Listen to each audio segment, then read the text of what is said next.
Welcome back to the channel. Today we're taking a closer look at two coins that most people probably wouldn't think twice about. The 2000 Jefferson nickel and the 2001 Jefferson nickel. At first glance, these coins appear completely ordinary. If they're modern, if they're still common in circulation. And most people assume they're only worth 5 cents. But collectors often pay attention to coins exactly like these.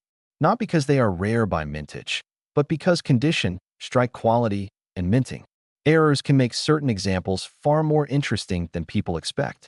Let's start with the 2000 Jefferson nickel. By the year 2000, the Jefferson nickel had already been in production for more than 60 years.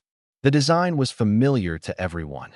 Thomas Jefferson on the front and Monticello on the reverse. Millions upon millions of these coins were produced and released into circulation. Because of that, most 2000 nickels today show clear signs of wear. Jefferson's portrait often looks smooth from years of handling. The cheek and jawline lose their sharpness.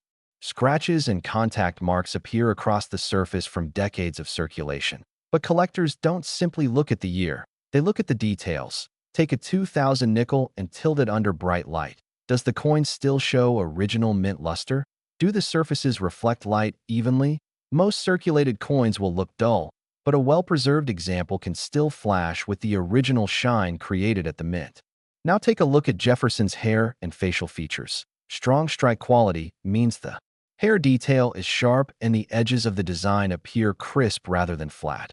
Next, turn the coin over and look closely at Monticello point. One of the most important areas collectors examine is the steps leading up to the building. If the steps are clearly defined and separated, that can indicate a stronger strike and higher quality coin. Many nickels were struck with weaker detail, which means clear steps are less common than people might think. Now let's talk about mint errors.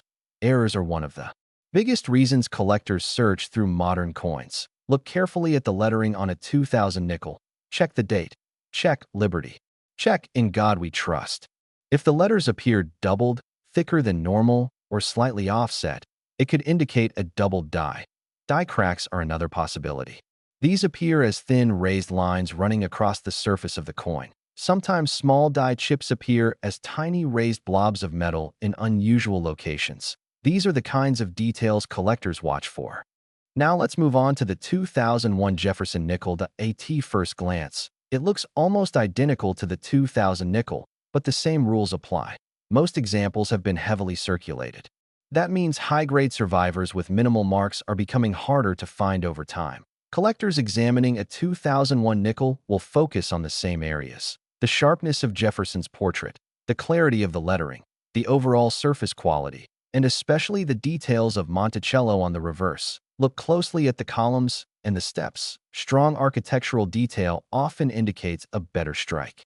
And just like the 2000 nickel, the 2001 nickel can also show mint errors. Off-center strikes are one possibility. That if the design appears shifted to one side and part of the rim is missing, that coin immediately becomes more interesting. Broad strikes are another type of error where the coin lacks a properly formed rim. Clipped planchets, where a piece of the metal blank is missing, can also appear. These unusual minting mistakes turn ordinary coins into collectible varieties. There's another important point collectors always mention. Never clean your coins. Cleaning might make a coin look shiny, but it removes the original surface created during the minting process. Collectors almost always prefer a coin with natural surfaces, even if it looks darker or slightly toned. Originality is what matters most.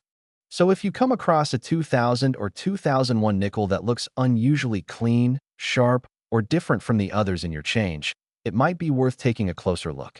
Use good lighting. Use magnification if possible. Examine the lettering, the surfaces, and the fine details of the design. Most coins will still be worth face value, but every now and then, one stands out, and sometimes the coins people ignore the most are the ones collectors quietly search for every day. So before you spend another nickel, take a closer look, because the next coin you examine might be more interesting than you think.